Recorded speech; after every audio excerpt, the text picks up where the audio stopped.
이거는 정말 스포라 얘기를 하면 안 되는데 스포가 될 수 있는데 다 스포밖에 안 되는데 스포가 될래나요? 비밀을 어느 순간에 밝혀지게 할 건가.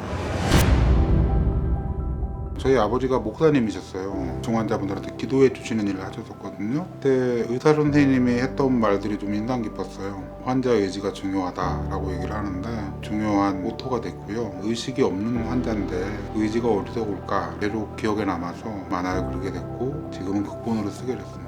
그 의지라는 게 혼자만의 것은 아닐 수도 있지 않을까요? 조명가게와 중환자병동은 같은 공간이라고 생각을 했습니다. 한쪽은 조명가게에서 삶과 죽음의 경계를 지키는 것이고 이쪽에서는 중환자병동에서 삶과 죽음의 경계를 지키는 같은 인물이라고 설정을 했습니다.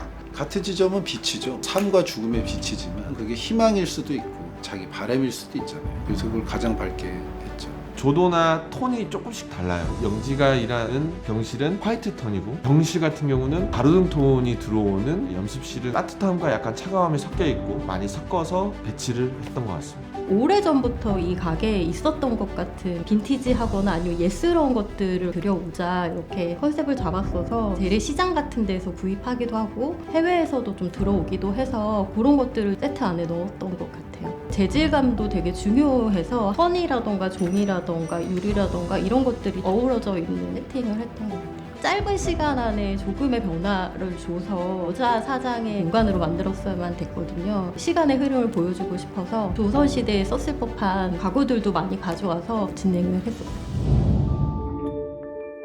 약간 저승사자의 역할 같다고나 할까요? 그들을 바라보는 시선을 갖게 되는지에 대한 스토리도 들어있어요. 관객의 시선이라고 생각을 해요. 이 캐릭터의 시선이. 고양인으로 샥 변하는 장면들이 있는데 과하지 않으면 임팩트가 있으면서도 카리스마랑 연결이 돼 있어가지고 그런 지점을 이제 조절하는 게 좀 어렵죠. 노인 문장이 있는데 준비하는 과정부터 쉽지 않더라고요. 얼굴을 살리면서도 늙은 모습을 표현했던 장면이기도 하고 중요한 장면이라고 생각해서 인상 깊게 남습니다. 큰 사고를 겪고 삶과 죽음의 경계를 한번 겪었던 캐릭터입니다. 제가 삶과 죽음의 경계에 있는 사람들을 마주칠 수 있는 되게 장치적인 요소로 직업이 좀 되었다고 생각을 해요. 지영이라는 캐릭터는 현민이를 살리기 위해서 노력하는 인물입니다. 연인이 죽은 줄 알고 따라 죽는 거잖아요. 감독 어떻게 표현할까 할 때는 로미오와 줄리엣이 떠올랐어요. 너는 왜 날 기억하지 못하니?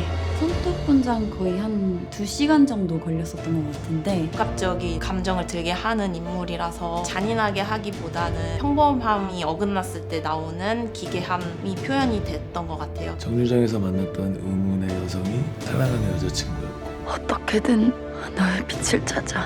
지금 이승과 저승의 중간이라는 걸 알게 됐고 충격받게 되는 그런 인물입니다. 너는 살을 수 있고 나는 죽어 있으니까 내 곁을 떠나라고 말하는 게 몸집 발집 다 써서 표현했는데 애틋하게 만들어진 것 같아요. 염하는 장면이 있거든요. 입안에다가 솜을 채우고 동양적인 장례 절차라든가 이런 걸 통해서 어쨌든 말을 못하는 상태의 비밀을 갖고 있으니까 그것이 드러나게 되는 순간 어떤 소리를 낼까 이게 제일 관건이었던 것 같아요. 그 여자를 살리기 위해서 내 모습도 바꿀 수 있을 만큼 강한 여자. 2m30까지 키가 잘하시거든요. 점점 커지는 발판을 제작을 해서 키가 커지는 척을 하시고 그걸 레퍼런스로 쓰고 CG에서는 사람으로는 불가능한 비율을 만드는 거죠. 슛 들어갔을 때 물이 떨어져야 되니까 스프레이 들고 있다가 액션하면 손 내리고 연기하고 그랬던 기억이 있어요. 몸 여기저기에 호스를 설치해야 했어요. 머리도 붕 뜨고 눈 뜨고 이렇게 되는데 이제 그런 걸 CG로 없애는 거죠.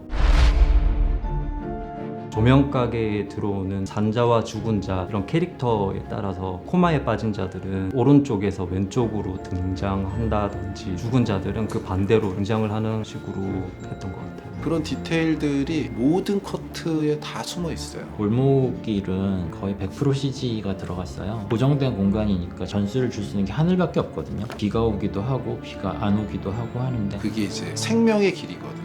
옛날 동네 가면 전선들이 많잖아요. 되도록이면은 추억에도 빠지고 동굴처럼 보이면 좋겠다. 버스 사고 장면이 제일 어렵다라고 생각을 했거든요. 배우들한테 어떻게 와이어를 달 것이며 가석 같은 경우는 어떤 지점, 어떤 부분을 뜯어서 촬영해서 CG로 메꿀 건지 이야기를 많이 나눴던 장면이 아닌가. 전체 CG 작업의 한 절반 이상이 거기에 공력이 들어갔다고.